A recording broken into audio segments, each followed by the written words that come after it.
सुबह 6 बजे काम पे गए, सोए नहीं, सीधा काम पे गए। तो पीआर के बाद बड़ा नया घर था, बड़ा अच्छा माहौल था। लंच मिलता था, डिनर मिलता था, हवा चल रही थी, बहुत अच्छा सिस्टम है। अपने 1 हफ्ते की पढ़ाई 3 दिन में कर सकते हैं। अपने एम्प्लॉयर को बताना कि मैं इस दिन फ्री हूँ और इस दिन मेरी क्लासेस हैं, तो वो आपको उसी टाइप से काम देगा। आप वीकेंड पे काम करके अपना पार्ट टाइम काम कर सकते हैं। उस समय कॉलिंग कार्ड चलते थे, कोई इंटरनेट कॉल नहीं थी, वैसे व्हाट्सएप। वहाँ पर जॉब निकली हुई है, तुझे करनी है तो जाके कर ले अप्लाई। अनबिलीवेबली छोटा, लेकिन सिटी में रहने का अपना मज़ा भी है। मैं ये रेकमेंड नहीं करूँगा एक स्टूडेंट को, कभी कभार चलता है, ठीक है। अब कुछ नया करते करते अब मेरे को 20 ईयर्स हो गए यहाँ पर। ये चीज़ें जो छोटी छोटी आप उसी टाइम क्लियर कर लो। बड़ा है कोई उम्र में, छोटा है, ये यहाँ लॉजिक अप्लाई नहीं होता।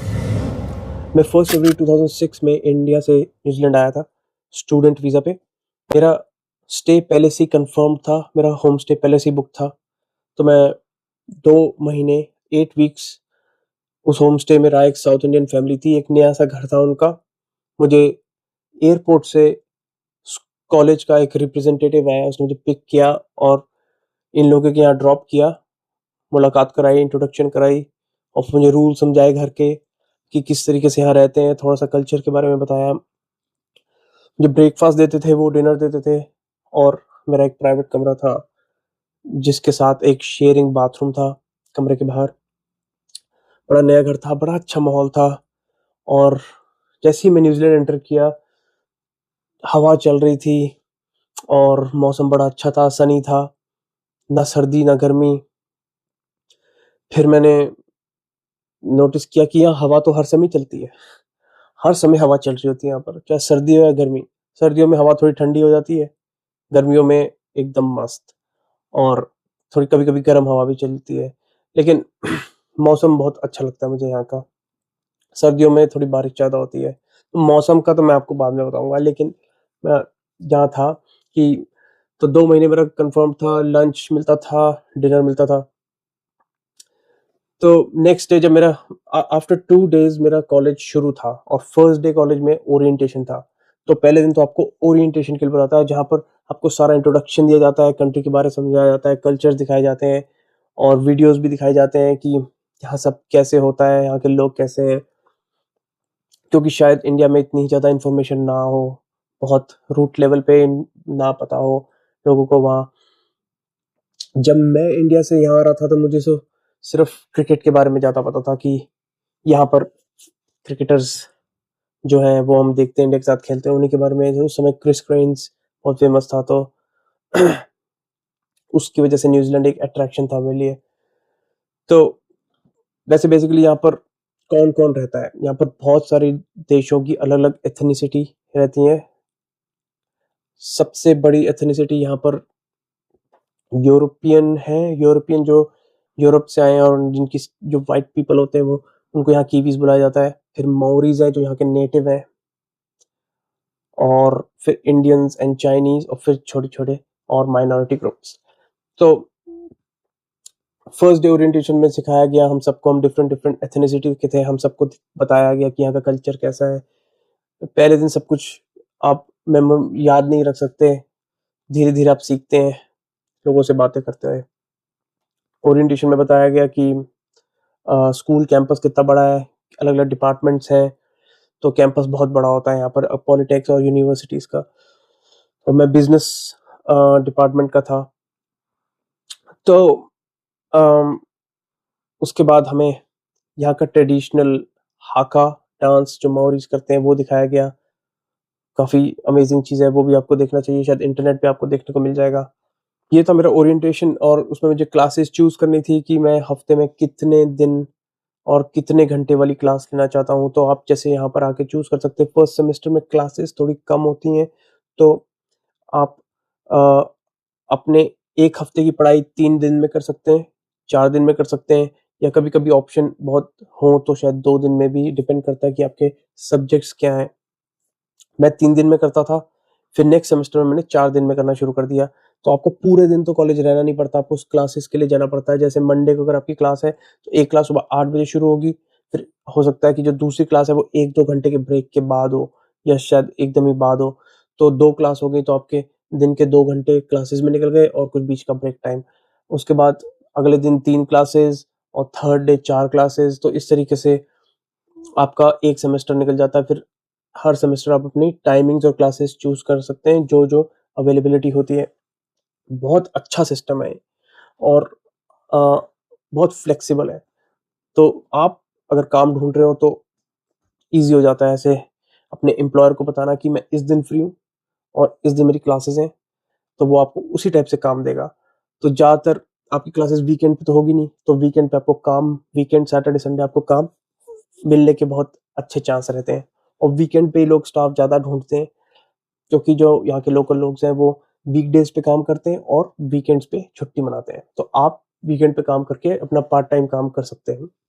ओरिएंटेशन के बाद जब मेरी क्लासेस शुरू हुई तो मैंने इसी तरीके से डिसाइड किया, लेकिन मेरे को 3 महीने हो गए थे कि मेरे को पहला सॉलिड जॉब मिलने से पहले मेरे को 3 महीने वेट करना पड़ा। तो जब मेरे को पहला सॉलिड काम मिला, क्योंकि एक काम था जो मैंने ऐसे ही छोड़ दिया था, तो मैंने अपने एम्प्लॉयर को बताया कि मैं मंडे, वेडनेसडे, थर्सडे जाता हूँ अपने कॉलेज और बाकी दिन मैं फ्री हूँ। तो उसने मेरे को 5-5 घंटे की ऐसी शिफ्ट दे दी कि मेरे 20 आवर्स हो गए और फिर धीरे-धीरे उसने मेरे घंटे बढ़ा दिए। और इसकी एक लंबी स्टोरी है, ये मैं बाद में बताऊँगा। तो इस तरीके से मैंने अपने व वर्क एंड एजुकेशन बैलेंस करनी शुरू कर दी और तब भी उसके बाद भी मेरे पास बहुत टाइम बच जाता था। और फिर क्या होने लगा कि क्योंकि मेरे पास टाइम बहुत बच जाता था और मेरे कोई कोई गहरे दोस्त तो थे ही नहीं। नया-नया था मैं कॉलेज में और न्यूज़ीलैंड में। तो जो मैं मेरे पास टाइम बच जाता था, उस समय मुझे समझ नहीं आता था मैं क्या करूँ? इंटरनेट का सीन था, लेकिन कुछ पता नहीं था कि हाथ में मोबाइल नहीं था जिस पे इंटरनेट, लैपटॉप की ज़रूरत थी। उस समय मेरे पास लैपटॉप भी नहीं था। 2006 की बात है, कभी-कभी स्टूडेंट्स लैपटॉप लेके नहीं आते वो सब, तो मैं उस टाइप पे था। तो बहुत बोर होता था, कमरे में बैठे-बैठे, बहुत फ़ोन्स मिलाता था मैं। उस समय कॉलिंग कार्ड चलते थे, कोई इंटरनेट कॉल नहीं थी वैसे व्हाट्सऐप की तरह डायरेक्ट आप कॉल कर लो या वीडियो कॉल कर लो।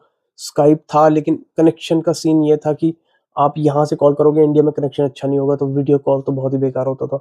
तो वो कभी-कभी मैं करता था, लेकिन ज़्यादातर कॉलिंग कार्ड होता था। आप कॉलिंग कार्ड एक शॉप से खरीदो, पीछे नंबर स्क्रैच करो, फ़ोन मिलाओ, कोड डालो और इंडिया फ़ोन करो। तो $10 का कॉलिंग कार्ड आता था, वैसे हम बात करते थे। तो सही था, तब भी वो टाइम मस्त था।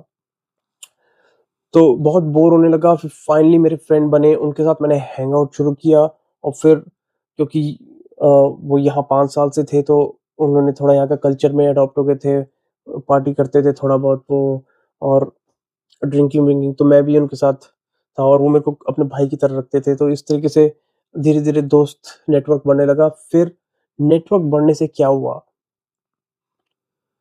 जान-पहचान बढ़ जाती है, तो आपको न्यू जॉब्स की अपॉर्च्युनिटी आने लगती है। पता चलता है कि ये दोस्त बता देगा कि यार वहाँ पर जॉब निकली हुई है, तुझे करनी है तो जाके कर ले, अप्लाई कर दे। तो इस तरीके से जॉब्स मिल जाती है। तो मैं मेन जॉब तो करता था, लेकिन बीच-बीच में छोटी-छोटी जॉब्स करता रहता था। उस वो मैं इसलिए करता था क्योंकि एक तो मुझे ज़्यादा से ज़्यादा न्यूज़ीलैंड के बारे में जानना है और लोगों की भाषा यहाँ की समझनी है। एक्सेंट समझने में मेरे को प्रॉब्लम आती थी। टाइम लगा, बहुत सारी डिफरेंट एक्सेंट्स हैं यहाँ भी, इंग्लिश की ना जो। तो मे मेरा मेन ऑब्जेक्टिव काम करने का यही था कि let's have some fun, let's make some new friends. तो इस तरीके से मैंने काफ़ी अच्छा नेटवर्क उस समय बनाया था। बहुत घूमता था मैं, एन्जॉय करता था।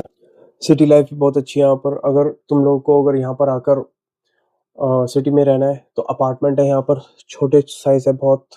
एक सिंगल बेड ही फिट आ सकता है वहाँ पर, इतना छोटा साइज़ है, अनबिलीवेबली छोटा। लेकिन सिटी में रहने का अपना मज़ा भी है। इट्स ऑलवेज़ ऑन, कुछ ना कुछ दिखता रहेगा, रात को शॉप्स भी खुली होंगी और हम स्टूडेंट्स जब थे, तो हमें तो बस यही चाहिए था कि we want to be on for 24 hours. कभी-कभी तो ऐसा होता था कि फुल नाइट पार्टी की, सुबह 6 बजे काम पे गए, सोए नहीं, सीधा काम पे गए।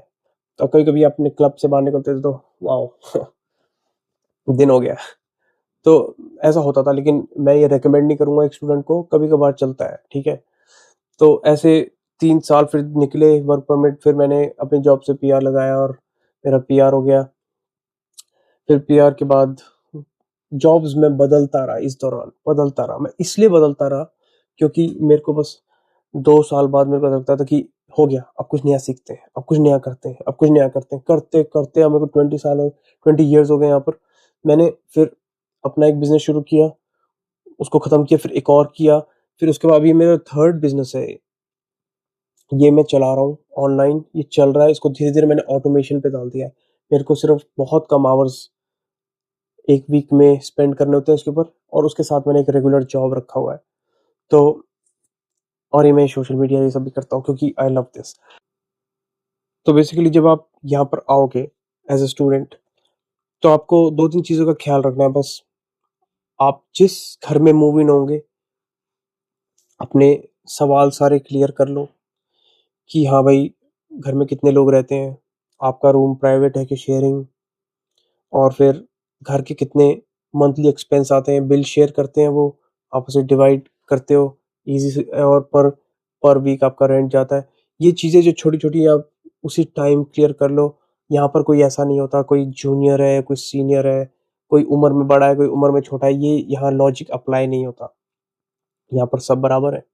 तो आप अपने फ्लैटमेट्स के साथ बहुत फ्रैंक होकर बात करोगे, वो समझेंगे आपकी बात को। क्योंकि अगर वो आपसे यहाँ स आपसे बहुत पहले से आए हुए हैं, उनको सब पता है यहाँ के कल्चर के बारे में।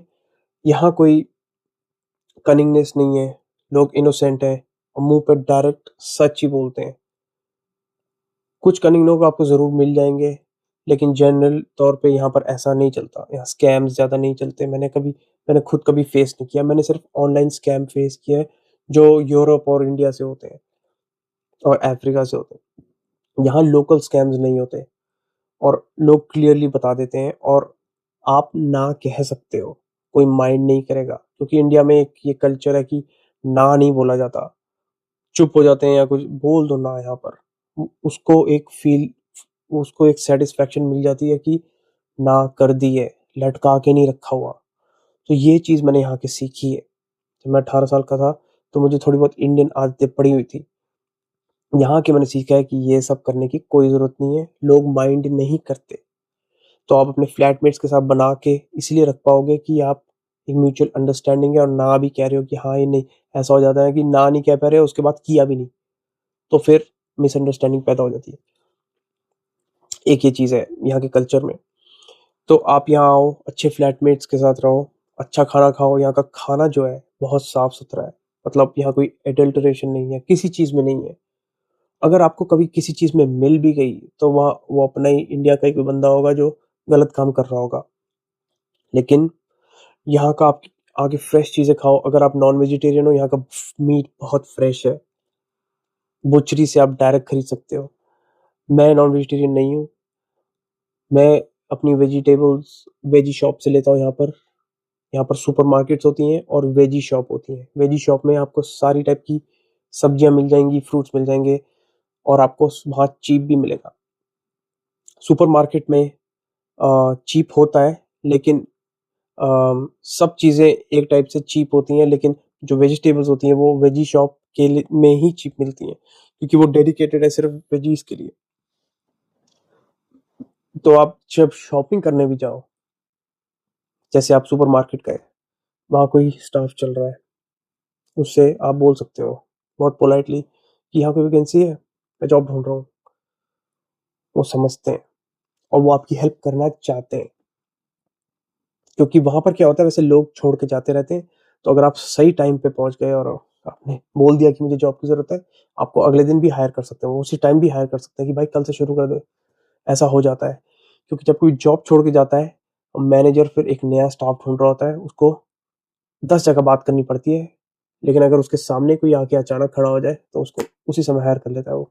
इतना बैकग्राउंड चेक भी नहीं करता फिर। जहाँ भी जाओ, कोशिश करो, बात करो।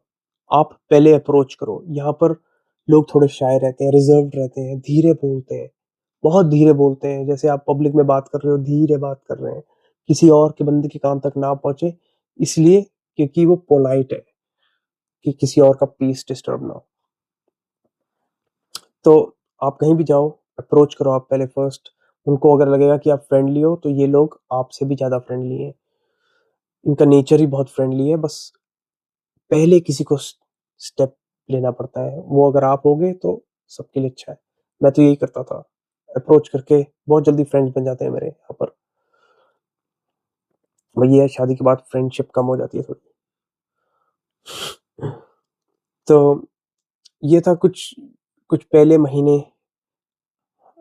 और कुछ पहले साल मेरे यहाँ न्यूज़ीलैंड में। अगर आप कुछ और डिटेल में जानना चाहते हो, कमेंट्स में लिखो या यहाँ आकर मुझे फ़ोन या कॉल करो। मैं बहुत खुश होऊँगा आपको गाइड करने के लिए या फिर ऐसी बातचीत करने के लिए, अगर आप कभी बोर भी हो रहे हो तो। Okay, bye friends.